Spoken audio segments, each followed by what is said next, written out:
우리 이제 오늘은 출애굽기 2장을 보겠습니다.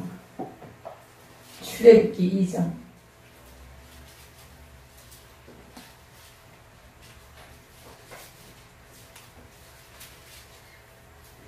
우리가 출애굽기 1장을 어떻게 해드렸습니다. 그리고 출애굽기 1장에 출애굽기의 그 대체적인 그런 개관에 대해서 제가 어떻게 말씀을 드렸으니까 출애굽기 전체적인 개관에 대해서 알기를 원하시면 내일 어저께 했던 그것을 다시 유튜브에 올려져 있을 것입니다. 한비 신복음을 주셔서 보시면 되겠습니다. 자, 이제 보겠습니다. 자, 2장 1절 봅니다. 레위 가족 중 한 사람이 가서 레위 여자에게 장가들어 그 여자가 임신하여 아들을 낳으니 그가 잘생긴 것을 보고 석 달 동안 그를 숨겼으나 더 숨길 수 없게 되매 그를 위하여 갈대 상자를 가져다가 역청과 나무진을 칠하고 아기를 거기다만 나일강가 갈대 사이에 두고 그의 누이가 어떻게 되는지를 알려고 멀리 섰더니 5절 바로의 딸이 목욕하러 나일강으로 내려오고 시녀들은 나일강가를 거닐 때에 그가 갈대 사이에 상자를 보고 시녀를 보내어 가져다가 열고 그 아기를 보니 아기가 우는지라 그가 그를 불쌍히 여겨 이르되 이는 히브리 사람의 아기로다. 어떻게 히브리 사람인 줄 알았을까요?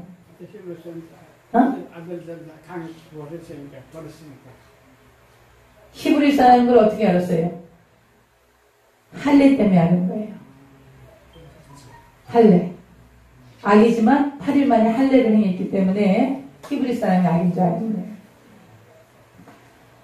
7절 그의 누이가 바로의 딸에게 이르되 내가 가서 당신을 위하여 히브리 여인 중에서 유모를 불러다가 이 아기에게 젖을 먹이게 하리이까 바로의 딸이 그에게 이르되 가라 하매 그 소녀가 가서 그 아기의 어머니를 불러오니 바로의 딸이 그에게 이르되 이 아기를 데려다가 나를 위하여 젖을 먹이라 내가 그 삭슬 주리라 여인이 아기를 데려다가 젖을 먹이더니 어저께 했던 얘기를 잠깐만 요약할게요. 창세기 마지막 50장 26절에서 요셉이 돌아가십니다. 저를 보세요. 성경 안 보셔도 저를 보시는 게 훨씬 낫습니다. 이 창세기 요셉이 돌아가시고 모세가 태어날 때까지 약 280년의 시간이 지나간 것입니다. 몇 년이 지나갔어요? 280년. 그러면 창세기에서 출애굽기 올 때까지 몇 년이 지나간 거예요? 280년이 지나간 거예요. 그럼 280년 때이 지난 다음에 모세가 태어났어. 모세가 태어나고 나서 모세가 하나님께 부름받은 것이 몇 살 때입니까? 80살 때죠? 여러분 다 아시죠? 그러면 280년하고 80살 때면 360년입니다. 그러면 360년인데 그 요셉이 몇 살 때 이주합니까? 요셉이 몇 살 때 아버지를 만나서 아버지가 이 애굽 땅으로 오게 됩니까? 요셉이 39살 때 형들을 만나게 됩니다. 17살 때 애굽으로 팔려갔고요. 29살 때 요셉이 총리가 돼서 7년 동안 풍년 때 복식을 거둬들이고 흉년 2년 차에 형님들을 만나게 됩니다. 그래서 아버님을 모시고 오게 돼요. 그래서 우리가 그것을 40세로 봅니다. 그러면 요셉이 110세에 돌아가십니다. 그러면 애굽에 온 지, 야곱의 가족이 애굽에 온 지 몇 년이 지난 다음에 돌아가십니까? 70년이 지난 다음에 돌아가시는 것입니다. 그래서 애굽에 온 것이 430년이라고 하나님이 아브라함에게 말씀하세요. 4세대 만에 돌아올 것이라고. 그래서 정확하게 출애굽할 때까지 430년이 됩니다. 제가 그런 걸 어저께 말씀을 드렸습니다. 그래서 출애굽기 이 개관에 대해서. 그래서 이미 이 출애굽하고 난 후에 창세기를 쓰게 된 거예요. 그러니까 이 출애굽하는 이 애굽에 살면서 430년 동안 애굽에 살면서 이 사람들이 이 아브라함의 자손들, 이삭의 자손, 야곱의 자손들이 아브라함에 대한 얘기를 했을까요? 안 했을까요? 자녀들에게 했겠지요. 그 다음에 이삭에 대한 얘기를 했을까요? 안 했을까요? 했지요. 자손들한테 계속 부전으로 말로 우리의 조상 아브라함이 이렇게 해서 이렇게 했단다. 또 이삭이 이렇게 해서 이렇게 했단다. 이런 이야기들을 계속 부전으로 이 자녀들에게 이야기를 해준 것입니다. 그래서 모세는 이 창세기를 쓸 때 아브라함과 이삭과 야곱이 어떤 분이셨는지 조금씩 그 부모님들, 조상들을 통해서 듣고 있었던 거예요. 우리가 왕들에 대해서 이야기하고 국사를 배우지 않습니까? 그거는 그 당시에는 우리가 지금 배우는 것은 역사가 기록되어 있기 때문에 우리가 배울 수 있습니다. 그러나 그 당시에는 기록되지 않았고 그냥 부전으로 자녀들에게 계속 아브라함 이야기를 해주고 이삭 얘기를 야곱 이야기를 이렇게 해줘서 창세기에 대한 어느 정도의 개념을 모세는 가지고 있었던 거예요. 그래서 이제 430년 동안 이 애굽에서 애굽에서 살다가 1446년에 애굽에서 탈출하게 됩니다. 이것은 BC를 얘기한 예수님 오시기 1446년에 애굽에서 탈출을 하게 됩니다. 그래서 이제 탈출하게 되는데 왜 탈출하게 되냐? 1장에 보면 요셉을 알지 못하는 새 왕이 나타나요. 요셉의 시대에는 힉소스 왕조라 그래서 그 노아의 아들 중 장남이었던 셈이 있지 않습니까? 그 셈 계열의 왕조가 애굽의 왕조였습니다. 그러니까 요셉은 셈의 계열이 아브라함의 셈 계열이었기 때문에 셈 계열의 그 요셉을 국무총리로 세우는 것에 부담을 갖지 않았어요. 그런데 이제 왕조가 바뀌었어요. 어떻게 바뀌었냐? 이 셈족 계통의 왕조가 다시 함은 노아의 두 번째 아들이죠. 원래 애굽을 세웠던 그 함족 계통의 아들, 그 계통의 왕조가 세워집니다. 그러니 함족이 세워지고 난 다음에는 이 셈족을 잘 대우하겠어요? 안 하겠어요?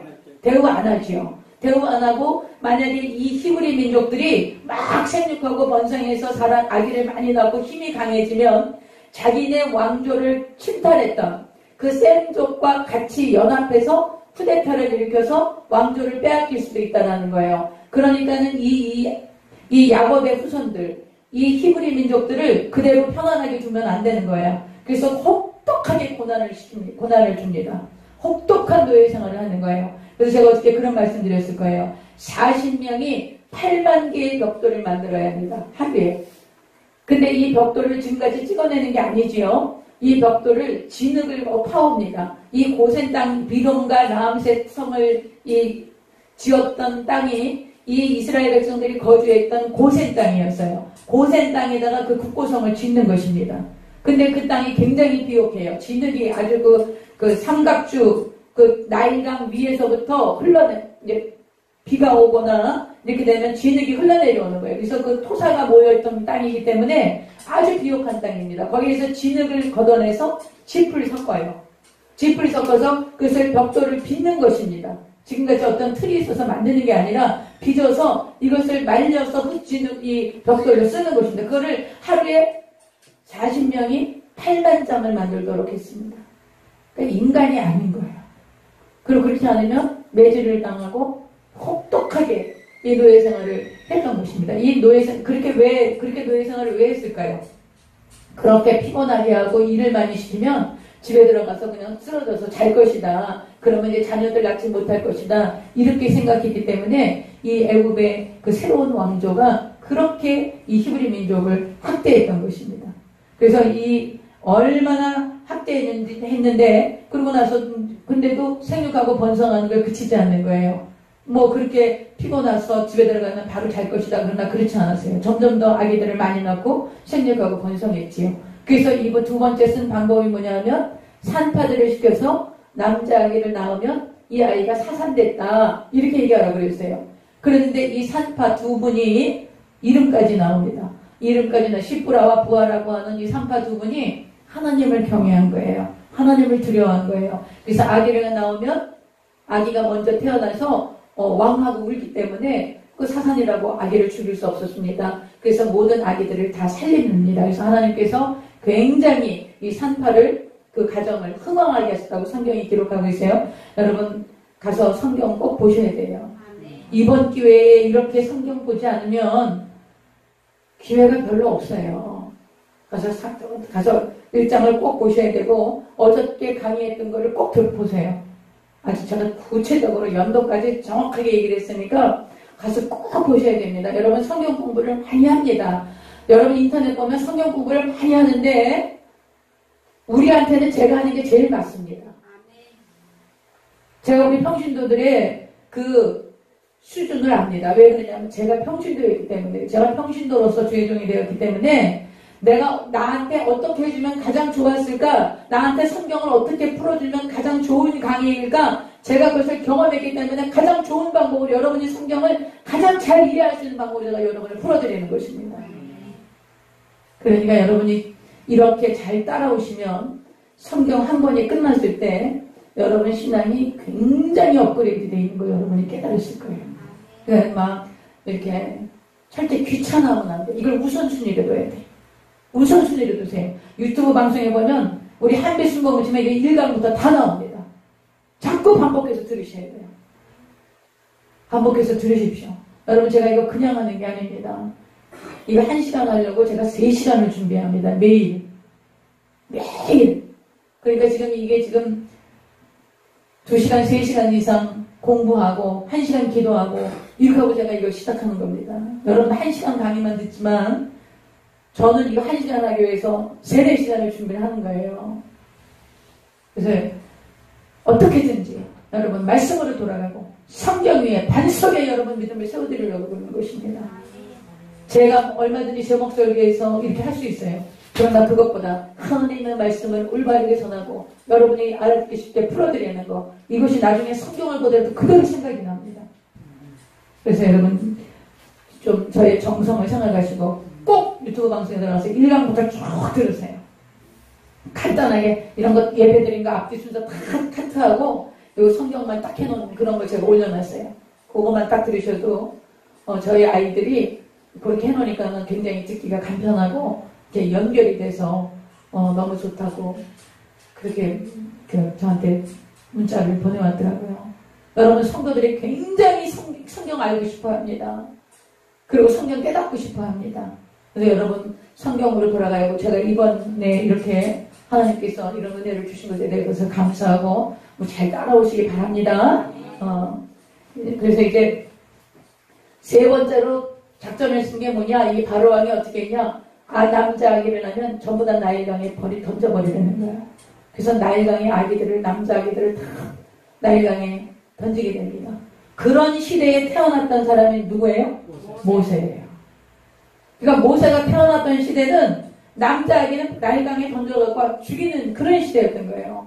근데 하나님이 이 레위 자손을 통해서 모세를 태어나게 하시는 거죠. 여러분 한 사람이 태어난다는 것이 얼마나 중요한지 모릅니다. 하나님이 사람을 쓰세요. 하나님이 하나님의 구원 사역을 지금 이루어 가시죠. 여자의 후손을 보내시겠다고 해서 그 여자의 후손으로 예수 그리스도가 오실 계보를 통하실 때 하나님의 그 구원 역사를 이루실 때 하나님이 마음대로 막 이렇게 하십니까? 그렇게 안 하십니다. 어떻게 하십니까? 사람을 쓰시는 거예요. 하나님의 사람을 통해서 예수님이 오실 계보를 이어가시는 거예요. 하나님이 첫 번째 쓰신 사람이 누구셨어요? 아담과 하와 중에 가인과 아벨을 낳게 하셨죠. 가인과 아벨 중에 누구를 세우십니까? 아벨을 세우신 것입니다. 근데 아벨이 죽습니다. 그래서 아벨 다음에 누구를 주십니까? 셋이라는 아들을 주십니다. 이 셋이라는 아들 중에서 누가 나옵니까? 노아가 나옵니다. 노아의 아들 중에 하나님이 누굴 택하십니까? 셈을 택하십니다. 장자입니다. 셈의 후손 중에서 누가 나옵니까? 아브라함이 나오는 것입니다. 아브라함 후손 중에서 누굴 택합니까? 이삭을 택합니다. 이삭의 후손 중에서 누굴 택하십니까? 야곱을 택하십니다. 야곱의 후손 중에서 하나님 누굴 택하세요? 유다를 택하시는 거예요. 유다. 네 번째 아들 유다를 택하시는 것입니다. 유다의 후손에서 예수님이 오시는 것입니다. 그러나 이스라엘 백성들을 아브라함에게 창세기 15장에 약속하십니다. 너희 자손들이 외국에 가서 이방 땅에 가서 객이 되어서 400년 동안 그 이방 땅에 가서 섬기다가 4년 만에 다시 돌아올 것이다. 하나님이 아브라함에게 그렇게 약속하십니다. 그 약속을 지금 이루신 것입니다. 누굴 통해서? 요셉을 통해서. 그래서 요셉이 억울하게 애굽으로 갔지만 하나님께서는 아브라함에게 하신 언약을 요셉을 통해서 이루신 것이고요. 요셉은 그것을 알았어요. 그래서 자기가 애굽으로 왔을 때 가물어서 형들이 찾아왔을 때 형들을 원망합니까? 원망하지 않습니다. 왜 그렇습니까? 요셉은 하나님의 사람이었고 하나님께서 그에게 꿈을 주셨을 때 이러한 일들이 일어날 것을 기대하고 있었고 그리고 하나님이 그것을 이루셨을 때 하나님이 선하심으로 이 일을 이루셨다고 형들을 안심시키는 그런 일들을 우리가 볼 수 있습니다. 그래서 요셉이 살아계실 때까지는 이스라엘 백성들이 노예 생활을 하지 않았어요. 이스라엘 백성 요셉이 돌아가시고 새로운 왕조가 들어서면서 이제 이 셈족이 고통을 받게 되는 것입니다. 그래서 이제 이럴 때 누가 태어나세요? 모세가 태어난 거예요. 그래서 여러분 하나님이 사람을 쓰시는데 모세 한 사람을 쓰시기 위해서 몇 년을 걸러주신 거예요? 요셉 이후에 400년을 걸러주신 거예요. 그러므로 여러분, 하나님의 사람이 그렇게 자주 나타나는 게 아닙니다. 하나님이 쓰시는 하나님의 사람이 정말 한 세대의 한 사람, 몇백 년의 한 사람, 이렇게 하나님의 사람을 쓰시는 거예요. 그러니까 하나님이 모세를 태어나게 하신 후에 바로 쓰십니까? 안 그렇습니다. 40세에 모세가 건장해서 하나님의 일을 할 수 있을 것 같은데 그때 하나님께서 미디안 광야를 보냅니다. 미디안 광야에 가서 40년을 있습니다. 몇 세에 쓰임 받습니까? 80세에 쓰임 받습니다. 80세에 부르심을 받습니다. 여러분 지금 여기 80대신 분 우리 권사님 한 분밖에 안 계십니다. 여러분 지금 다 하나님께 부름받아서 쓰임 받을 수 있다라는 것입니다. 하나님이 80세까지 모세를 빚어가시는 거예요. 하나님이 쓰시기에 합당한 사람으로 모세를 빚어가시는 장면을 우리가 오늘 보게 되는 것입니다. 이런 시대에 전부 아들이면 전부 나일강에 버려야 하는 이 시대에 모세가 태어났을 때 그 어머니의 마음이 어땠겠어요? 근데 이 아들이 너무 잘생긴 거야. 여기서 잘생겼다고 하는 것은 잘생기다는 건 뭘 얘기하냐면요. 하나님이 인간을 빚으신 다음에 보시기에 심히 좋았더라. 그렇게 말씀하세요. 그거하고 똑같은 단어예요. 하나님이 인간을 만드신 다음에 뭐라고 하셨어요? 하나님이 보시기에 심히 좋았더라. 여러분과 나를 하나님이 만드시고 지으신 다음에 하나님이 보시기에 심히 좋으셨다는 거예요. 그러므로 저와 여러분이 자기 자신을 과소평가하면 안 되는 것입니다. 나는 쓸모없는 존재로 가면 안 되는 것입니다. 나는 별볼일 없는 존재라고 하시면 안 되는 것입니다. 왜 그렇습니까? 그건 하나님을 모독하는 거예요. 하나님은 나를 보시고 심히 기뻐하신다는 거예요. 기쁨을 이기지 못하신다고 성경이 말씀하고 있습니다. 여러분이 하나님께 그런 존재입니다. 바로 이 말씀하시는 거예요. 아들이 너무 잘생긴 거야. 너무 심히 보기에 좋았던 거예요. 이런 아들을 석 달 동안 키운 거예요. 근데 석 달 동안 키웠으니까 이제 더 이상 아기가 울음소리가 커지고 이러니까 주변에 알려질 것 같고 이제 더 이상 키울 수가 없습니다. 그래서 이제 갈대를 가져다가 상자를 만듭니다. 갈대를 가지고 상자를 만들어서 물이 들어가지 않게 역청을 발라서 이제 그 갈대 상자를 만들어서 거기에 아기 모세를 누이고 그것을 나일강에 띄웁니다. 여러분 나일강이 막 속도가 막 급하지 않아요. 그리고 나일강이 굉장히 잔잔한 호수 같습니다. 그렇기 때문에 거기에 그 갈대 상자를 띄웠을 때 그 갈대 상자에 있던 아기가 막 그렇게 요동치고 그러지 않았다는 거예요. 그래서 그 공주에게 이제 그 갈대 상자가 드러나게 되죠. 이 갈대 상자라는 말이 히브리 말로 테바라고 합니다. 뭐라 그래요? 테바. 테바가 무슨 말이냐? 노아의 방주가 테바입니다. 노아의 방주가 테바. 그러니까 노아의 방주와 모세의 갈대 상자는 같은 것이었어요. 여러분 노아의 방주에 키가 있었습니까? 키가 없었습니다. 창문은 위로 하나밖에 없었습니다. 그것은 노아의 방주를 통해서 하나님이 말씀하시는 게 있어요. 온 세상이 물로 심판을 받습니다. 40일 동안 하늘의 창이 열리고 땅에 샘이 터져서 온 세상이 물로 심판을 받아서 수단의 모든 인류가 다 죽습니다. 그 당시에 인류가 약 100억이라고 말하는 학자들도 있습니다. 그 모든 인류가 다 죽고 그때 노아의 방주 짓는다고 120년 동안 방주 지을 때 조롱하고 비웃었던 사람들이 있었겠죠. 그 사람들이 와서 막 노아의 방주를 두드렸을 거예요. 문 좀 열어달라고. 하나님이 닫으셨어요. 열립니까? 열리지 않습니다. 그러나 그 모든 세상이 심판을 받고 모든 인류가 죽임을 당하고 그 심판의 광경을 노아가 봅니까? 못 봅니까? 못 보게 하십니다. 하나님이 창문을 위로밖에 안 만들어 놓으십니다.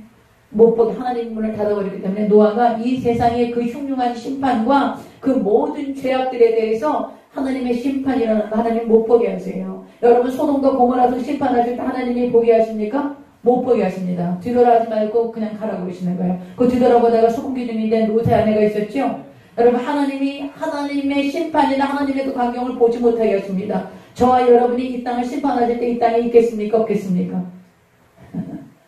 없을 겁니다. 그래서 우리 데려가시는 거예요. 그래서 우리가 휴거라고 합니다. 할렐루야. 그래서 여러분 이 심판이 있는 것이 얼마나 감사한지 몰라요. 그래서 이 테바라는 것은 노아의 방주라는 것은 이 갈대 상자라는 것은 내 의지로 사는 게 아니야. 내 힘으로 사는 게 아니에요. 누구의 힘으로 살아요? 하나님이 보호하시고 인도하시는 대로 간다라는 것입니다. 하나님 우리를 어떻게 인도하십니까? 안전으로 인도하십니다. 우리를 다치지 않게 보호하시고 낮에 해가 상치 못하고 밤에 달이 해치 못하도록 하나님이 우리 인생에 키를 가지시고 우리를 보호하신다는 것이 바로 이 갈대상자가 주는 의미인 것입니다. 할렐루야. 그래서 여러분, 우리를 하나님이 방주에 담아놓으시고 방주에 들어가게 하시고 그 방주의 모든 문을 다 닫으시고 위로 향하신 하나님을 향한 문만 열어놓으셔서 우리의 일생을 하나님이 주권적으로 다스리고 계시다는 것을 우리가 볼 수 있는 것입니다. 이제 이 나일 강가에 그 바로의 공주가 목욕을 하러 왔다가 이 모세를 건져냅니다. 그래서 이 모세를 건져내서 보니까 히브리인의 아기인 거예요. 할례를 하는 거죠. 그래서 이제 이 아기를 자기 이제 양아들로 삼고 그 미리암이, 여기서 미리암은 여러분 신약 성경에는 헬라어로 마리아입니다. 마리아. 그리고 영어로는 메리가 되죠. 메리. 그리고 그래서 여러분 미리암은 헬라어의 마리아를 얘기하는 거예요. 그래서 이제 이 미리암이 공주에게 달려갑니다. 금방 젖을 땐 그런 유모할 수 있는 분이 있는데 이제 그분을 모셔오겠습니다. 그랬더니 이 공주가 아기를 살려야 되니까 모셔오라고 그러죠. 그 모셔온 분이 바로 누구였어요? 모세의 어머니였죠. 그 모세의 어머니가 그 모세를 젖을 먹이면서 무슨 얘기를 했을까요? 계속해서 교육을 했을 거예요. 그리고 창세기의 이야기를 들려줬을 거예요. 그 조상들의 이야기를 들려줬을 거예요. 보통 젖을 떼는 것이 3세에서 4세입니다. 그때 그 아기에게 이 모세의 어머니가 이제 젖을 먹이면서 자기 조상들의 이야기를 해주고 이 아이가 히브리인이라는 것을 얘기했을 거예요. 왜냐하면 40살이 돼서 모세가 가서 자기가 히브리 민족이라는 걸 알고 있었기 때문에 가서 히브리 사람이 애굽 사람한테 그 억울함을 당하는 걸 보고 애굽 사람을 죽이는 이야기가 나옵니다. 그것은 자기가 히브리 사람이었다는 것을 알고 있었다는 것입니다. 그래서 우리가 이제 계속 보겠습니다. 그래서 이 10절 다시 봅니다. 10절. 그 아기가 자라매 바로의 딸에게로 데려가니 그가 그의 아들이 되니라. 그가 그의 이름을 모세라 하여 이르되 이는 내가 그를 물에서 건져내었음이라 하여더라. 그래서 이제 10절부터 11절까지는 또 40년이 지나간 거예요. 세월이 빨리 지나가죠. 10절부터 11절까지 몇 년이 지나갔어요? 40년이 또 지나갔어요. 40년이 지나가서 11절. 모세가 장성한 후에 한 번은 자기 형제들에게 나가서 그들이 고되게 노동하는 것을 보더니 어떤 애굽 사람이 한 히브리 사람 곧 자기 형제를 치는 것을 본지라.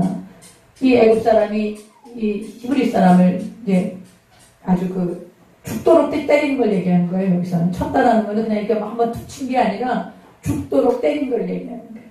그렇게 하는 걸 보여요. 그러니까 모세가 우리 감히 내 민족을, 모세가 40세고 그 당시 애굽에서 최고의 학부를 나오고 최고의 그런 무술을 배우고 아주 최고의 교육을 받은 사람이었어요. 모세는요. 그러니까 이 당시에 그 좌우를 살펴서 사람이 없음을 보고 애굽 사람을 죽여서 모래 안에 이제 모래 속에 감춘 거예요. 그때 모세는 내가 이 정도 실력이면 이렇게 젊고 건강하고 실력이 있으니까 나는 이 민족을 해방할 거야. 그렇게 하고서는 아마 민족 지도자로 나 같은 사람이 없을 거야. 이렇게 생각했을지 몰라요. 나는 이 민족을 해방시켜야 할 그런 사명이 있는 사람이야. 이렇게 생각했을지 몰라요. 그래서 애굽 사람을 죽이고 모래 속에 묻습니다. 근데 이제 이튿날 다시 나가보니까 히브리 사람 둘이 싸우고 있는 거예요. 근데 한 사람이 뭐라 그러냐. 너 어저께 너가 애굽 사람 죽이는 거 봤어. 내가 이거 고발할 거야. 그 얘기를 하는 거예요. 그 얘기가 나오면 13절 보겠습니다. 이튿날 다시 나가니 두 히브리 사람이 서로 싸우는지라 그 잘못한 사람에게 이르되 내가 어찌하여 동포를 치느냐. 잘못한 사람한테 추궁을 하는 거죠. 같은 동포끼리 싸우면 되겠어. 이렇게.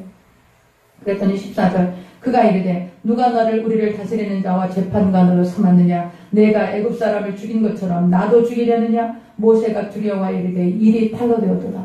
그래서 이제 어저께 그 애굽 사람을 죽인 것을 고발하겠다고 하기 때문에 이 길로 이제 모세는 탈출을 합니다. 애굽에 더 이상 있지 못하고 탈출을 해서 미디안 광야로 갑니다. 그 미디안 광야라는 것은 굉장히 삭막한 곳입니다. 아주 돌이 많고 삭막하고 건조한 땅입니다. 그 미디안 광야로 굉장히 먼 거리예요. 뭐 한 달 이상 가야 되는 그런 먼 거리를 이제 정말 쓸쓸히 떠나게 됩니다. 여러분 이때 모세의 심정을 한번 생각해 보십시오. 자기 어렸을 때 태어났을 때 어쨌든 버림받습니다. 그리고 그 어머니 그 공주의 손에 자라면서 최고의 교육을 받았지만 그는 항상 자기가 히브리 사람이라는 걸 알기 때문에 언제 그 왕가에 그 당시 애국 왕가에서 공격을 당할지 알지 못하는 그런 위험한 상황에서 이 모세는 자라난 것입니다. 그리고 자기 동족을 살리기 위해서 자기 동족을 해방하기 위해서 나가서 애굽 사람을 죽였는데 그것을 다시 고발당합니다. 그러니 이 모세의 마음에는 자기 부모님으로부터 버림받아야만 했던 그런 자기의 운명 그리고 그 양어머니의 손에서 자라면서 애굽의 왕조에서 많은 눈치를 보고 그런 그 외로움 가운데 살아야 했던 그 40년의 생활 그리고 민족을 해방하려고 자기 민족을 해방하려고 나섰지만 자기 민족에게 배신을 당합니다. 그 배신감을 가지고 그 외로움을 가지고 미디안 광야를 향해서 갑니다. 그 미디안 광야에는 누가 살고 있었냐? 미디안 족장이었던 나중에 이제 모세의 장인이 된 루엘이라고 하는 사람이 살고 있어요. 그 사람들의 그 딸들을 만나게 돼서 이제 결혼을 하게 되고 거기서 자녀를 낳습니다. 그렇게 해서 40년의 생활이 요약이 되고 3장에서 40년이 지난 후에 이제 하나님께서 부르시는 호렙산에서 하나님이 부르시는 장면을 만나게 되는 것입니다. 계속 보겠습니다. 15절 봅니다. 바로가 이 일을 듣고 모세를 죽이고자 하여 쳤는지라 모세가 바로의 낯을 피하여 미디안 땅에 머물며 하루는 우물 곁에 앉았더라. 이제 바로가 죽이려고 하니까 미디안 땅으로 도망을 갔지요.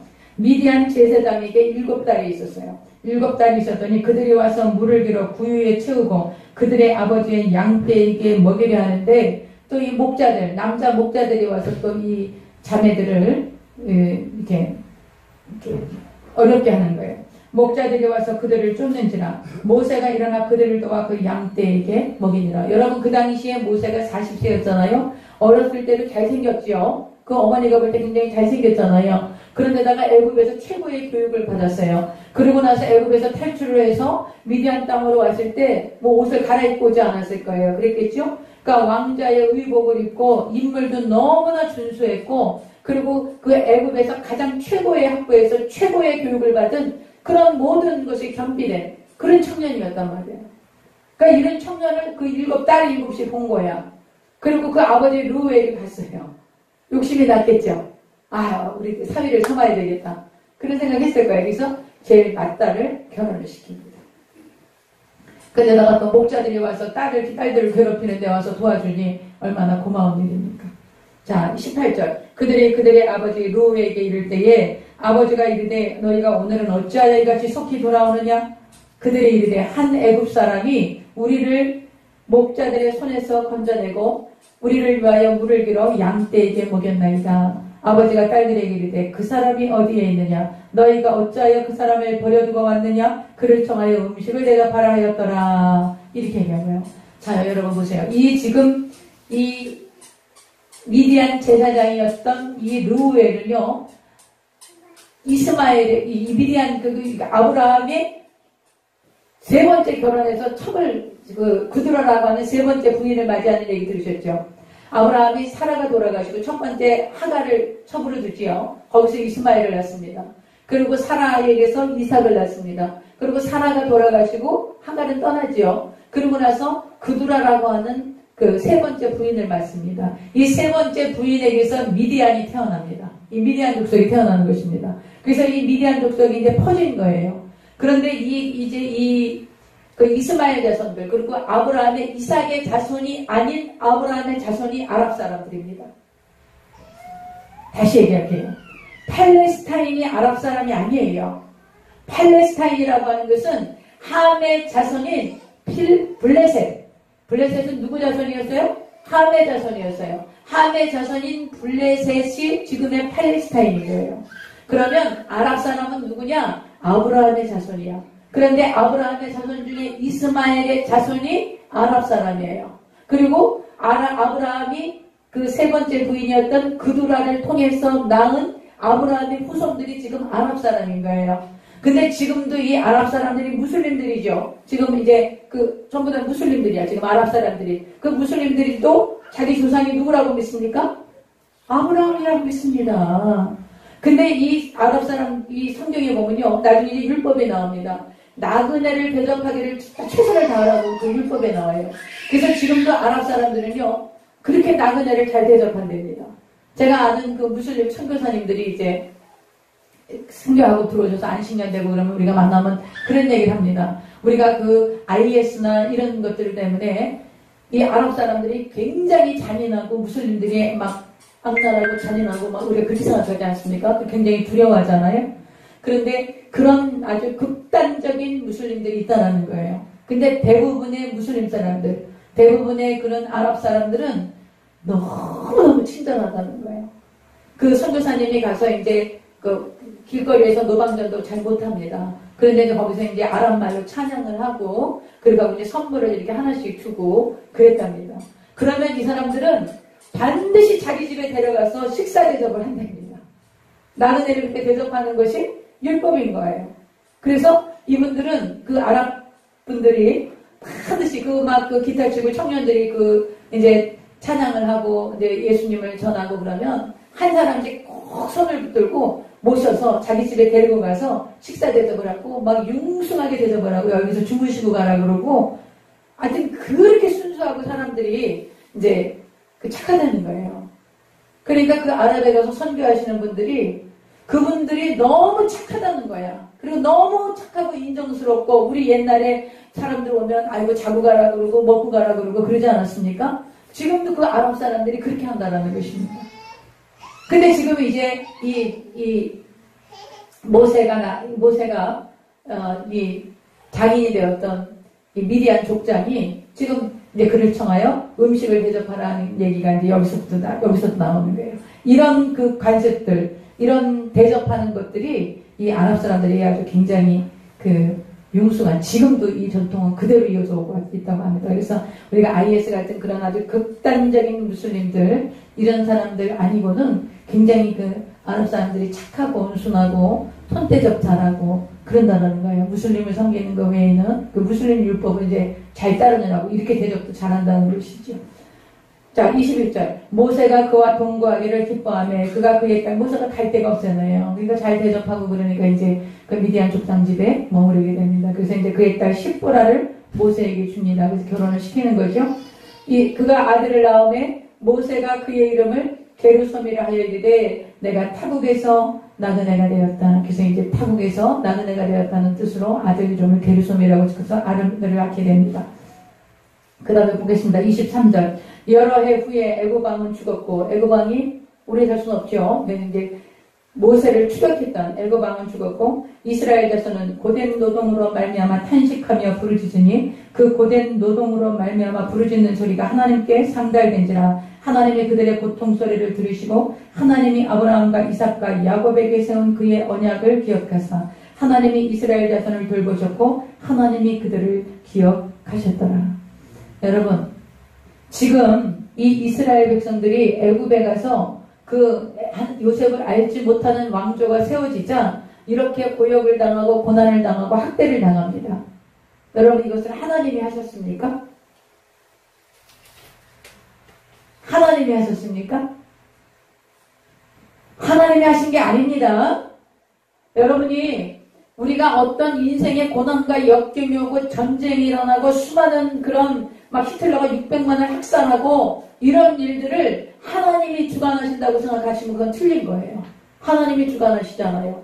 역사의 절대 주권은 하나님이 갖고 계신 거 맞습니다. 그래서 처음과 나중이 되시고 시작과 끝이 되시는 거 맞아요. 그래서 하나님의 계획대로 절대 주권으로 이끌고 가시는 거 맞습니다. 그러나 이 세상을 주관하는 것은 누가 주관합니까? 어둠의 세상 주관자들이 하는 것입니다. 이것을 여러분이 분명히 개념을 갖고 계셔야 돼요. 하나님이 모든 것을 다스리시고 통치하시지만 그것은 절대 주권에 속해 있지만 이 세상을 주관하는 것은 하늘에 있는 악의 영들이라는 것을 잊지 않으시면 한다는 거예요. 왜 악의 영들이 이걸 다스리십니까? 이 세상을 다스리도록 누구에게 주었습니까? 사람에게 주신 거예요. 하나님이 6일 동안 모든 것을 창조하셨죠? 창조하시고 생육하고 번성하고 땅에 충만하고 다스리고 정복하라고 그러셨어요. 인간을 모든 만물 위의 영장으로 세우셨습니다. 하나님의 모양과 형상대로 지어서 이 모든 것들을 다스리도록 하신 거예요. 이 모든 걸 다스리는 것은 누구에게 내어줍니까? 누구에게 내어줍니까? 누구의 말을 듣습니까? 사탄의 말을 듣습니다. 그래서 누구에게 내어준 것입니까? 사탄에게 내어준 것입니다. 사탄이 예수님에게 말씀합니다. 나에게 절하시오. 그러면 나에게 넘겨준 이 모든 것을 당신에게 주겠어. 나에게 넘겨받아. 내가 넘겨받은 것. 사탄이 자기가 넘겨받았대요. 누구에게 넘겨받은 것입니까?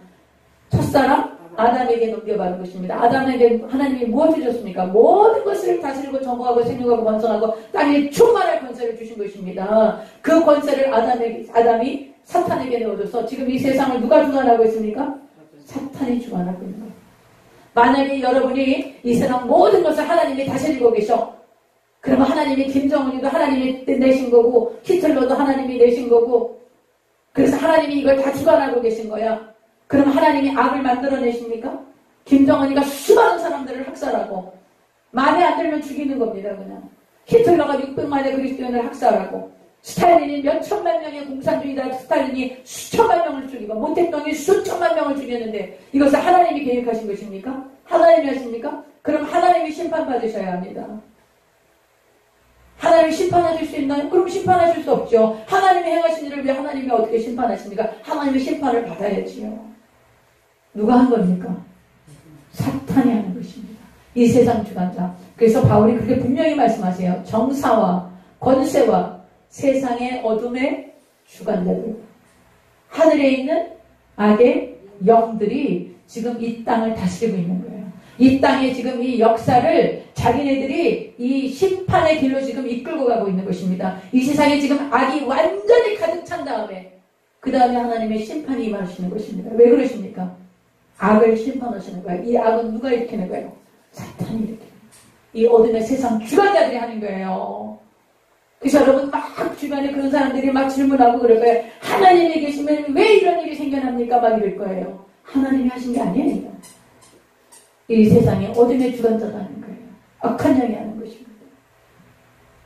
그러므로 이제 이 애국 백성들이 왕조가 바뀌었어. 요셉 때 잘 봐주던 왕조가 바뀌었어요. 다시 함의 왕조가 바뀌었어요. 이 셈의 개선, 이 히브리 민족이 흥왕하면 안 되는 거예요. 그래서 이들에게 고된 노동을 시켜서 정말 이들을 학대할 만큼 학대하고 도저히 살아갈 수 없을 만큼 힘들게 했을 때 이들의 소리가 하나님께 상달이 되는 거예요. 드디어 하나님께서 이들의 역사 속에 개입하시러 내려오시겠다는 거예요. 그래서 여러분이 이런 개념을 잘 갖고 있으셔야 돼요. 다 하나님이 하셨다. 그렇지 않습니다. 성경은 그렇게 말하고 있지 않아요. 하나님이 다 하셨으면 하나님 왜 심판합니까? 하나님이 심판을 받아야지요. 하나님이 하신 게 아니에요. 이제 23절 다시 봅니다. 여러 해 후에 애굽 왕이 죽었고 이스라엘 자손은 고된 노동으로 말미암아 탄식하는 거예요. 그리고 부르짖고 그 고된 노동으로 말미암아 부르짖는 소리가 하나님께 상달된 것입니다. 하나님이 이제 이스라엘 백성의 역사 속에 개입하고 계신 거예요. 저와 여러분이요. 우리가 지금 이 나라와 민족과 북한과 중국과 이런 세계사가 돌아가는 것이 굉장히 지금 아주 살벌하고 민감합니다. 제가 이런 정치적인 그런 것들을 다 말할 수는 없어요. 그리고 우리가 견해가 다르기 때문에 또 얘기해도 그것이 별로 합당하지 않습니다. 그러나 분명히 기억하실 것은 이 세상의 주관자는 악한 영이라는 거 잊으시면 안 돼요. 그리고 그것들에 대해서 악이 찼을 때 하나님이 개입하신다는 거예요. 그래서 여러분 우리가 반드시 기도해야 돼요. 아이고 뭐 하나님이 다 알아서 하실 건데 그렇지 않아요. 하나님께 기도하고 아뢰고 하나님께 요청해야 하는 거예요. 여기서 부르짖는 소리가 하나님께 상달된 것입니다. 그리고 그 소리를 고통 소리를 들으시고 뭘 기억하세요? 언약을 기억하신 거예요. 아브라함에게서 어떤 언약을 기억하시고 하나님이 그들을 돌보시고 그들을 기억하셔서 이제 이 땅에 내려오시는데 내려와서 하나님의 사역들을 하나님이 이스라엘 백성들을 구원하시고 애굽에서 탈출시키는 그 출애굽 사역을 하시기 위해서 하나님이 누구를 예비해 놓으신 거예요? 모세를 예비하신 거예요. 그 모세를 예배하시는데 이제 40년의 세월이 또 지나간 거예요. 40년의 세월이 지나가서 3장 보겠습니다. 모세가 그의 장인 미디안 제사장 이드로의 양떼를 치더니 할 일이 없는 거예요. 그러니까 양을 친 거예요. 왕자가. 애굽의 왕자였던 모세가 이제 미디안 광야에서 양을 치는 것입니다. 여러분, 이 양을 친다라는 것은 우리나라 개념으로 생각하시면 안 돼요. 풀이 없어요. 광야이기 때문에. 그렇기 때문에 목자가 100마리에서 약 200~300마리의 그 양들을 반드시 목자가 풀이 있는 곳으로 이끌고 가야 합니다. 그러면 그 광야에 풀이 많지 않으니까 그 양들을 풀을 먹이기 위해서 한 바퀴 돌면은 보통 한 달에서 2달, 3달도 걸리는 거예요. 그럼 그 황량한 사막, 바람 소리만 들려요. 모래바람만 일어납니다. 양들하고 대화를 했겠습니까? 모세가 무슨 생각이 있겠습니까? 80년 전에 내가 태어났을 때 내가 버림받았고 공주의 손에서 히브리인으로 공주의 손에서 컸고 그 어머니가 계속 젖을 먹으면서 아브라함에 대한, 이삭에 대한, 야곱에 대한, 자기 조상들에 대한 이야기를 해줬을 것이고 자기가 히브리인으로서 그 애굽의 왕자로 살면서 애굽의 왕족들과 얼마나 많은 그런 그 어려움을 많이 겪었겠어요. 그리고 40대가 돼서 이제는 내가 힘이 있고 권세가 있으니 내가 이 민족을 해방하리라. 그렇지만 자기 민족에게 배신을 당하고 그리고 미디안으로 쫓아가서 이제 광야에서 양을 키우고 양이 먹을 풀들을 찾아다니면서 광야를 헤매던 자기의 모습을 보면서 얼마나 좌절감을 느꼈겠어요. 희망이 있었을까요? 아무 희망이 없었죠. 어떤 기대가 있었을까요? 아무 기대도 없는 거예요. 나는 여기서 이제 이렇게 광야에서 양을 치다가 이러다가 내가 이제 내 인생이 끝나는구나. 철저한 절망 가운데 있었던 사람이 모세였어요. 근데 하나님께서 모세를 찾아오시는 거예요. 그 80년 동안 40년 애굽 왕가에서 아주 훌륭한 교육을 받고 훌륭한 인재로 양육하셨다가 그 모든 인본주의와 자기중심적인 것들을 광야에서 다 하나님이 훈련하시는 거죠. 그리고 이제는 하나님께서만이 모세의 주인이시라는 것, 모세의 그 인생의 주인이시라는 것을 고백하게끔 하나님이 40년 광야를 모세를 돌게 하시는 거예요. 그래서 이제 모세를 찾아오시는 장면이 바로 3장에 나타나게 됩니다. 3장 보겠습니다. 자, 모세를 봅니다. 3장 1절. 모세가 그의 장인 미디안 제사장 이드로의 양떼를 치더니 그때를 광야 서쪽으로 인도하여 하나님의 산 호렙에 이르렀다. 여러분, 하나님의 산 호렙이나 신의 산이나 같은 산입니다. 예를 들면 우리가 예를 들어 어떤 산이 이름이 두 개인 것이 있죠. 백두산을 장백산이라고도 하지 않습니까? 그런 것처럼 호렙산이 신의 산입니다. 호렙산이 신의 산입니다. 근데 거기 이제 여호와의 사자가 산에 나타나신 거예요. 보세요. 2장 2절을 보세요. 여호와의 사자가 떨기나무 가운데로 나오는 불꽃 안에서 그에게 나타나십니다. 여러분, 떨기나무라고 하는 것은 요만한 관목입니다. 땅에서 한 요 정도밖에 안 됩니다. 그렇게 큰 나무가 아니에요. 그리고 광야에서 진짜 가시떨기나무예요. 그러니까 광야에서 바싹 말라있는 거예요. 그러니까 거기 불이 붙으면 그 나무가 타겠습니까? 안 타겠습니까? 금방 타버리죠. 그리고 실제로 광야에서 바람이 불면서 어떤 접촉이 일어나면 그 가시나무에 불이 붙어가지고 그냥 가시나무가 후루룩 타버립니다. 이게 떨기나무였습니다. 근데 모세가 보니까 그 호렙산에 떨기나무에 불이 붙은 거예요. 근데 나무가 타고 있어요? 안 타고 있어요? 안 타고 있는 거예요. 근데 그 불꽃 안에서 여호와의 사자가 나타난 거예요. 이게 육신으로 나타날 때는 예수님이실 때가 많습니다. 육신을 입고 오신 예수님. 여호와의 사자가 떨기나무 가운데로부터 나오는 불꽃 안에서 그에게 나타나시니라. 그가 보니 떨기나무에 불이 붙었으나 그 떨기나무가 화르지 않는 거예요. 불이 붙었는데. 계속 보겠습니다. 3절. 이에 모세가 이르되 내가 돌이켜가서 이 큰 광경을 보리라. 떨기나무가 어찌하여 타지 아니하는고. 그리고 그때 여호와께서 그가 보려고 돌이켜 오는 것을 보신지라. 모세가 오는 걸 보셨어요.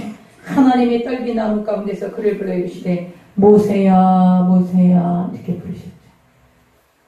하시매 그가 이르되 내가 여기 있나이다. 하나님이 이르시되 이리로 가까이 오지 말라. 내가 선 곳은 거룩한 땅이니 내 발에서 신을 벗으라. 이렇게 말씀하십니다. 여러분, 신을 벗는 건 무슨 뜻일까요? 그 당시에 노예들은 신을 신지 않았습니다. 그러니까 이제 너는 나의 종으로 부름받았다고 말씀하시는 거예요. 신을 벗으라고 하는 것. 종은 어떻습니까? 주인이 시키는 대로 하는 것입니다. 주인이 시키지 않으면, 주인이 시키는 대로 하지 않으면 그 종은 아무 쓸모가 없는 것입니다. 그래서 하나님께서 신을 벗으라고 하는 것은 이제부터 너는 나의 종이야. 그러니까 내가 너를 통해서 내 일을 시작할 거야. 그러니까는 겸손하게 순종하기 바란다. 이런 의미에서 신을 벗으라. 그러니까 모세는 신을 벗어라 라고 말씀했을 때 대번 알아들은 거예요. 왜 그래요? 신을 벗는다는 건 노예가 된다는 거예요. 종이 된다는 것이니까 그 여호와, 자기 조상의 하나님 여호와가 나타나셔서 나를 종으로 부르시는구나. 그것을 알고 있었죠. 그러면서 내가 애굽에 있는 내 백성의 고통을 분명히 보고 그들의 감독자로 말미암아 부르짖음을 듣고 그 근심을 알고 내가 내려가서 그들을 애굽인의 손에서 건져내고 그들을 그 땅에서 인도하여 아름답고 광대한 땅 가나안 족속, 헷 족속, 아모리 족속, 브리스 족속, 히위 족속, 여부스 족속의 지방에 데려가라 하느라. 이걸 지금 언제 약속하셨냐면 창세기 15장에 약속하신 거예요. 그러니까 500년 전에 아브라함에게 약속하신 거예요. 그 언약을 하나님이 기억하신 거예요. 여러분 집에 가서 여기다 창세기 15장이라고 써놓으세요. 그리고 와서 창세기 15장을 찾아봐. 이게 몇 년 전이야? 창세기 15장이 지금부터 모세가 나타날 때부터 500년 전이에요. 500년 전. 500년 전에 하나님이 언약하신 걸 언제 이루시는 거예요? 500년 뒤에 이루시는 거예요. 사랑하는 여러분, 하나님이 우리에게 약속하신 거 지금 당장 안 이루세요. 안 이루시는 게 많아요. 그러면 그게 안 이루어집니까? 그렇지 않다는 거예요. 성경은 반드시 하나님의 언약이 이루어진다는 것을 이 성경을 통해서 지금 보여주고 있는 거야. 500년 전에 아브라함에게 하신 약속을 500년 뒤에 지금 하나님이 이루신 것을 우리가 지금 보고 있는 거예요. 그러면 하나님께서 말씀하신 것 지금 앞으로 이루어질까요? 안 이루어질까요? 이루어진다라는 거예요. 여태까지 예수님이 오실 거라는 걸 지금 계속 얘기하셨어요. 여자의 후손으로 예수님이 오실 거라는 것을 4,000년 전에 얘기하셔서 4,000년 뒤에 예수님이 오셨어요. 그걸 지금 우리가 보고 있는 거예요. 예수님 오셨죠? 2,000년 전에 그 약속을 이루셨어요. 그래서 예수님이 오셔서 교회를 세우시고 복음을 전해서 모든 인류를 구원하시기를 원하셨지요. 그리고 마지막 때에 지금 이루어지지 않은 언약이 뭡니까? 예수님의 재림입니다. 그러면 여러분 예수님이 재림하실까요? 안 하실까요? 당연히 재림하시죠. 왜 그래요? 지금까지 하나님께서 말씀하시고 약속하신 것들이 성경을 보니까 다 이루어진 거예요. 그럼 앞으로 이루어지지 않은 것은 예수님이 다시 오실 재림이라는 거예요. 재림 이후에 새하늘과 새 땅에 들어가는 거. 우리가 백보자 심판에서 마지막 심판에 생명책에 기록된 자는 영원한 새하늘과 새 땅에 들어가고 생명책에 기록되지 않은 자는 영원한 마귀와 함께 불못으로 들어가는, 이것이 아직 이루어지지 않은 거예요. 그럼 이 이루어지지 않은 언약을 우리가 믿습니까? 못 믿습니까? 당연히 믿습니다. 왜 믿습니까? 지금까지 하나님이 약속하신 것들이 다 이루어졌기 때문입니다. 다 이루어졌기 때문에 앞으로 이루어질 것들도 우리가 믿을 수밖에 없는 것입니다. 그렇기 때문에 여러분이 성경을 공부하면서 이것을 깨달아야 되는 거예요. 지금 500년 전에 말씀하신 게 모세 시대 500년 뒤에 이루어진 거예요. 하나님 그게 약속하신 거예요. 그래서 내 조상이 하나님인데 누구? 아브라함, 이삭, 야곱의 하나님이다. 그렇게 나타나니까 이 모세가 얼마나 하나님 뵙기를 두려워해요. 여러분 하나님이 임재하시면 어떻다고 그랬어요? 막 할렐루야 그러면서 막 기뻐해요? 두려운 거예요. 제가 늘 말씀드리죠. 하나님의 임재하시면 굉장히 두려운 거예요.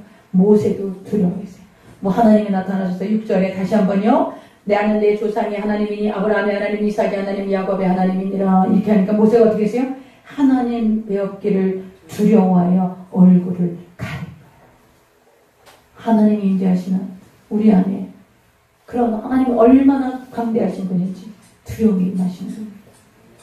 그리고 하나님이 말씀하신 거예요. 여러분 여기서 지금 동사가 하나님이 이스라엘 백성들의 고통을 다시 보셨다 그래요. 그리고 그들이 막 부르짖는 걸 들으셨다 그래요. 그리고 그들이 근심하는 걸 아셨다 그래요. 여기서 아셨다라는 것은 아이고 저들의 사람들이 근심하는구나 그렇게 한 게 아니야. 하나님이 직접 몸소 경험하신다라는 거예요. 애굽에서 이스라엘 백성들이 고통당하는 것을 하나님이 경험하시면서 아신다라는 뜻인 거예요. 사랑하는 여러분, 저와 여러분이 고통을 당하고 부르짖고 하나님 앞에 기도하고 우리가 근심 걱정하는 걸 하나님이 아실까요? 모르실까요? 아신다는 거예요. 이스라엘 백성들이 고통당하는 걸 보시고 들으시고 아셨던 하나님은 지금 저와 여러분이 고통당하고 눈물 가운데 정말 부르짖고 간구하는 이 모든 것들을 보시고 아시고 들으신다는 거예요. 그리고 하나님께서 이제 이 가나안 족속들, 지금 가나안 족속들이 사는 땅으로 내가 너희들을 인도하겠다. 이것이 창세기 15장 아브라함에게 하신 언약, 500년 전에 하신 언약을 지금 이루시겠다고 하나님 말씀하시는 것입니다. 9절 보겠습니다. 이제 가라. 이스라엘 자손의 부르짖음이 내게 달하고 애굽 사람이 그들을 괴롭히는 학대도 내가 보았으니 이제 바로의 애굽의 그 악이 찬 거야. 그 악이 찰 때까지 하나님 지금 기다리는 거예요.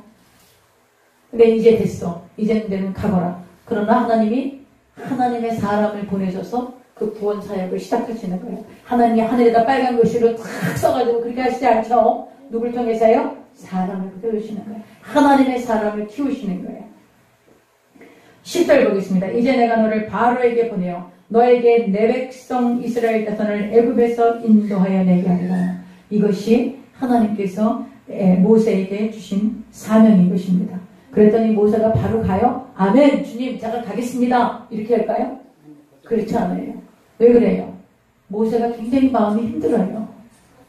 자기가 80년 동안 살아온 인생에 너무나 많은 아픔들이 있었고, 그리고 이제 하나님께 버림받아서 40년 동안 광야에서 정말 너무나 쓸쓸하게 고독하게 절망하고 자기는 아무 희망도 없고 기대도 없고 이제 나 같은 존재는 너무나 쓸모없는 존재다. 그렇게 자기 자신을 완전히 포기하고 있었던 거예요.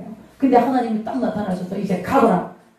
자기를 보니까 나이는 80이 되고 광야에서 초라하게 늙고 그 먼지바람에 그 모래바람에 너무나 그 형상없어진 자기 모습을 보는 거예요. 이제 자기는 아무것도 할 수 없는 거야. 양이나 치고.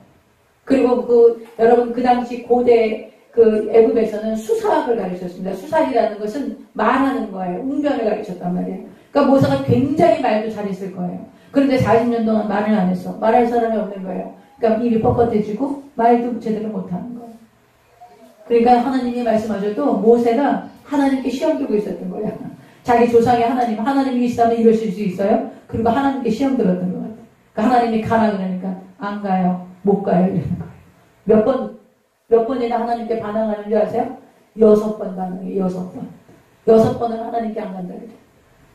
근데 하나님은 어떻게 하세요? 절대 포기 안 하세요. 하나님이 모세를 뽑았어요. 하나님 모세를 쓰셔야 되겠어요. 하나님 모세를 80년 동안 키우시고 양육하시고 다듬으셨어요. 하나님 모세를 포기하실까요? 하나님 모세를 포기 안 하시는 거예요. 하나님도 대단하시고 모세도 대단합니다. 자, 첫 번째 거절 11장 보겠습니다. 하나님 가라고 하셨죠? 모세가 하나님께 아뢰되 내가 누구이기에 바로에게 가며 이스라엘 자손을 애굽에서 인도하여 내릴까? 하나님, 내가 누군데요? 나 아무것도 아니에요. 나 광야에서 지금 목 양치고 있는 거 보셨잖아요. 내가 지금 40년 동안 완전히 이제 무의미한 존재예요. 나는 아무짝에도 쓸모없는데요. 내가 누군데 갑니까? 못 갑니다. 이러는 거예요. 그러니까 하나님 뭐라고 말씀하시냐? 12절 하나님이 이르시되 내가 반드시 너와 함께 있을 거야. 너와 함께 있을 거야. 모세야. 내가 그 백성을 애굽에서 인도하여 낸 후에 너희가 이 산에서 하나님을 섬기리니 이것이 내가 너를 보낸 증거니라. 너희가 다시 이 호렙산으로 와요. 시내산에 와서 이제 율법을 받지 않습니까? 그러니까 다시 이 산으로 오게 될 거야. 그게 내가 너를 보낸 증거야. 그렇게 얘기해요. 그러니까 모세가 두 번째 또 거절합니다. 13절 보겠습니다. 모세가 하나님께 아뢰되 내가 이스라엘 자손에게 가서 이르기를 너희의 조상의 하나님이 나를 너희에게 보내셨다. 그렇게 얘기하면 그들이 나한테 뭐라고 물어볼 거냐면 그럼 너를 보낸 그 신의 이름이 뭐냐. 여러분 그 당시 애굽은 700여 종의 신이 있었다 그래요. 그 신들의 이름이 다 있었던 거예요. 그러니까는 모세가 가서 내가 너희들을 구원하러 왔다. 그럼 너를 보낸 신의 이름이 뭐냐? 그럼 내가 뭐라 그럽니까? 나는 하나님 당신을 내가 누구라고 합니까? 뭐라고 해야 합니까? 이렇게 물어보는 거예요. 그때 하나님이 모세에게 말씀하시는 거예요. 14절 하나님이 모세에게 이르시되 나는 스스로 있는 자니라. 또 이르시되 너는 이스라엘 자손에게 이같이 이르기를 스스로 있는 자가 나를 너희에게 보내셨다 하라. 여러분 모든 신들의 이름이 있었거든요. 그러면 하나님께서도 이름이 있어야 되는데 지금 나는 스스로 있는 자 아니라 이게 이름입니까? 이름이 아닙니다. 하나님이 당신 자신을 모세에게 또 이스라엘 백성들에게 드러내기를 원하시는데 하나님의 이름을 정할 수가 없어요. 인간은 하나님을 인식할 때, 신을 인식할 때 무슨 바카스 신, 뭐 주피터 신 이렇게 신의 이름으로 인식하기를 원합니다. 근데 여호와 하나님은 당신 자신을 이 세상 모든 우주 만물을 하나님이 살펴보셨어요. 하나님의 이름을 무엇이라고 이야기를 해야 이 인간들이 이해할 수 있을까? 납득할 수 있을까? 이 세상 모든 피조물을 보면서 이 세상 모든 만물을 누가 지으셨습니까? 하나님이 지으셨습니다. 그런데 그 피조물들 가운데 하나님을 설명할 수 있는 것이 있을까요? 없을까요? 이 피조물들로 인해서 하나님을 설명할 수 있습니까? 없습니까? 설명할 수 없습니다. 그러니까 하나님께서 말씀하시기를 나는 스스로 있는 자야. I am that I am. 이렇게 말씀하신 거예요. 이것이 히브리 말로는 무슨 말씀이냐? 예의회라는 예의회라는 그 말씀을 하신 건데, 예의회, 아쉐르 예의회, 이것이 히브리 발음입니다. 근데 이 말씀은 무슨 말씀이냐면, 그 하야라고 하는 동사에서 파생된 말씀이래요. 이 하야라는 동사는 무슨 뜻이냐? 하나님께서 그 현존하다, 활동하다, 일하다, 이런 동사에서 말씀하시니까, 그러니까 이름은 보통 명사지 않습니까? 우리가 이름은 고유명사라고 해서 명사라고 하는데, 이 하나님의 이름은 명사가 아니야. 동사야. 동사라는 건 뭐예요? 계속 하나님이 일하신다라는 거예요. 계속 하나님이 움직이신다라는 거예요. 하나님이 계속 자기 백성들하고 함께 하신다라는 거예요. 그래서 여기서 나는 스스로 있는 자다. 나는 나다. 이렇게 말씀하신 것은 무슨 뜻이냐? 하나님이 나는 나다. 그리고 고정되어서 하늘에 계신 하나님이 아니라 하나님이 인간, 자기 백성 가운데 내려오셔서 자기 백성들과 함께 하시고 자기 백성들 속에서 일하시고 움직이시고 동행하시고 역사하시는 하나님이시라는 것을 보여주시는 거예요. 하나님이 하늘에 계시십니까? 하나님이 하늘에 계셔서 그냥 수염 내린 신선 할아버지서 우리를 이렇게 내려다보시고 우리가 행하는 모든 것들을 하나님이 그 자리에서 지켜보고 계신 하나님이십니까? 그렇지 않다는 거예요. 여기서 나는 스스로 있는 자리라고 하시는 말씀은 하나님이 일하시는 하나님이시라는 거예요. 행동하시는 하나님이시라는 거예요. 누구에게서? 자기 백성들 가운데 오셔서 하나님이 역사하시고 일하시고 행동하시고 여러분과 제 삶 가운데 지금 개입하셔서 함께하고 계시다라는 것이 바로 나는 스스로 있는 자니라고 하는 뜻인 거예요. 그리고 이 말씀은 하나님이 하나님 자신을 모두 다 드러내실 수 없어. 우리가 하나님을 다 알 수 없다라는 거예요. 하나님을 드러내신 부분까지만 우리가 알 수 있어. 제가 이 이야기도 어제 강의에 해놨습니다. 하나님이 우리가 하나님을 아는 것은 성경의 계시에 놓으신 하나님을 알 수 있는 거예요. 그래서 그 하나님이 그러면 전부 다냐? 그렇지 않다는 거예요. 우리는 절대로 하나님을 다 알 수 없어. 만약에 우리의 생각으로 우리의 가치관으로 우리가 배운 지식으로 나는 하나님을 알아. 난 하나님을 다 알아. 그래서 하나님이 내 생각 속에 다 들어와서 우리가 하나님을 다 알 수 있다면 더 이상 그분은 하나님이 아니신 거예요. 그래서 여러분 영적인 교만이 들어가는 게 뭔지 알아요? 하나님이 자기만 사랑한다는 거예요. 내가 하나님을 안다는 거예요. 그래서 하나님이 자기한테 이렇게 말했다는 거예요. 여러분 영적인 교만이 들어가면 사탄이 들어올 수 있는 길을 열어놓는 것입니다. 여러분은 하나님을 알 수 없어요. 하나님이 계시해 주신 만큼만 알 수 있는 거예요. 성경에 하나님 자신을 계시해 주신 것만큼만 하나님을 알 수 있는 거예요. 제가 이사야서에 그런 말씀했어요. 이사야서에요. 하나님이 우주를 뺨으로 재신다 그래요. 뺨으로. 하나님이 바닷물을 손바닥으로 다신다 그래요.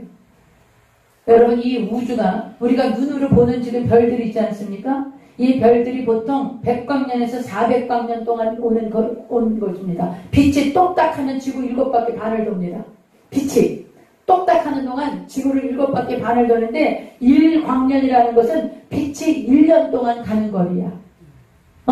근데 그 1광년이 아니라 100광년, 200광년, 300광년에서 빛이 출발한 것이 지금 우리 눈에 들어오는 별들이에요. 그런데 그 별빛들, 그것들이 있는 그런 은하계가 이 지구에는 수천억 개가 있다는 거예요. 그런데 하나님이 그 거대한 우주를 뭘로 잰다고? 뺨으로 재신대. 여러분 하나님 얼마나 크신지 상상이 가요? 하나님께서 바닷물을 손바닥으로 다신대요. 하나님 손바닥 얼마나 크신지 여러분 이해가 가세요? 하나님이 무에서 유를 창조하신 거예요. 세상과 우주와 이 모든 만물을 하나님의 말씀으로 창조하신 거예요. 여러분 그 하나님을 다 아실 수가 있겠어요? 하나님이 우리 생각 속에 다 들어와. 하나님이 이런 분이야. 그러고 하나님이 우리 생각 속에 들어오고 우리가 제안하고 우리가 다 할 수 있으면 더 이상 하나님은 하나님이 아니라는 거예요. 그래서 나는 스스로 있는 자라고 말씀하신 거예요. 우리가 하나님 다 할 수 없어요. 근데 얼마나 영적인 교만이 들어가 있는지 몰라. 영적인 교만이 들어가서 말이지. 내가 하나님을 다 알고 있는 것처럼. 그렇게 아주 그 건방을 떠는 그것이 아주 이 교만이 가장 무서운 거예요. 겸손히. 하나님이 결코 내 생각 속에 대항되지 않으세요. 너무나 크시고 능치 못함이 없기 때문에 하나님의 성경을 통해서 계시해 주신 것. 그것밖에 우리가 알 수가 없는 거예요. 그러나 하나님이 무제한이라시는 것. 무한대라고 하시는 것. 그래서 여러분 그래서 우리가 이 하나님을 신뢰하며 나아갈 수 있는 것입니다. 이 I am that I am, 나는 스스로 있는 게 아니라 하는 그 말씀은 바로 그런 말씀이신 거예요. 하나님 우리가 다 하나님 알 수도 없고 이해할 수도 없고 하나님에 대해서 다 깨달을 수도 없어. 하나님 너무나 크시기 때문에 그것을 여러분이 인정하는 것이 바로 이 스스로 있는 자라고 하시는 그 말씀을 하시는 것입니다. 그래서 이제 이 말씀을 하시면서 15절 얘기하십니다. 15절. 하나님이 또 모세에게 이르시되 너는 이스라엘 자손에게 이같이 되기를 너희 조상의 하나님 여호와 곧 아브라함의 하나님 이삭의 하나님 야곱의 하나님께서 나를 너희에게 보내셨더라. 이는 나의 영원한 이름이요 대대로 기억할 나의 칭호니라. 이것이 누구의? 여호와 하나님이라고 처음으로 말씀하시는 거예요. 여기서. 그래서 자기 조상들 이 아브라함과 이삭과 야곱의 하나님이라는 것을 계속 들었을 거예요. 이 모세는. 그러나 그 조상의 하나님이 이제 여호와, 그래서 나의 영원한 이름이고 대대로 기억할 나의 칭호다. 이렇게 얘기를 하시면서 모세에게 이제 가라고 얘기를 하시는 거죠. 그 다음에 16절 보겠습니다. 너는 가서 이스라엘의 장로들을 모으고 그들에게 이르기를 여호와 너희 조상의 하나님 곧 아브라함과 이삭과 야곱의 하나님이 내게 나타나 이르시되 내가 너희를 돌보아 너희가 애굽에서 당한 일을 확실히 보았노라. 여러분 애굽에서 당한 일은 하나님이 하신 게 아니에요. 그것은 그 바로가 한 거예요. 애굽의 바로가. 여러분 우리가 많은 일들을 하나님이 했다고 막 이렇게 하면서 그렇게 아주 잘못된 개념을 갖고 있는 게 많습니다. 우리 성도들이. 하나님이 하신 게 아니에요.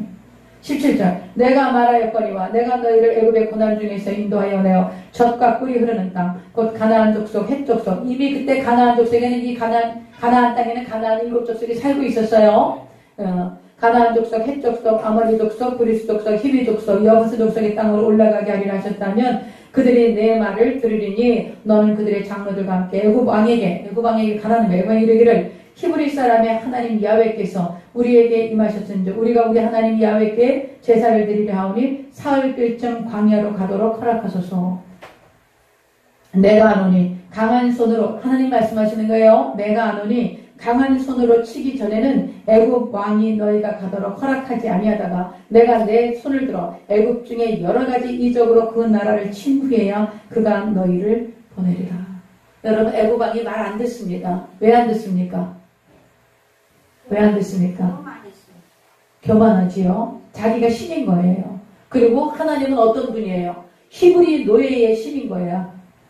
자기는 그 당시 애굽 왕 바로는 전 세계의 가장 강한 패권 국가의 왕인 거예요. 그 왕이 신이야. 자기가 신인 거야. 그런데 지금 모세가 와서 우리 민족의 하나님 여호와가 우리를 이 땅에서 보내라고 하셨어. 그러면 그 바로가 생각할 때 그 여호와 하나님을 뭐라고 생각했을까요? 히브리 노예들의 신. 그렇죠? 히브리 노예의 신이 무슨 능력이 있어? 히브리 노예의 신이 무슨 일을 할 수가 있어? 그런 말 하지도 마라. 나는 온 세상에 내가 신이야. 그러므로 나는 너희를 보낼 수 없어. 그 히브리 노예의 신이 뭔데? 이렇게 얘기하는 거예요. 그래서 하나님께서 어떻게 합니까? 바로의 마음을 계속 강팍하게 하시고 10가지 재앙을 내리시죠. 그 10가지 재앙을 내리시면서 애굽을 초토화하는데 그 10가지 재앙을 내리셨던 하나님의 의도는 뭡니까? 내가 신이야. 하나님의 의도는 내가 신이야. 내가 참 신이야. 너희가 섬기는 그 모든 신들, 그 신들은 다 가짜야. 그리고 그 신들은 내 능력 앞에 아무것도 아니라는 걸 보여주셨던 것이 10가지 재앙이었던 거예요.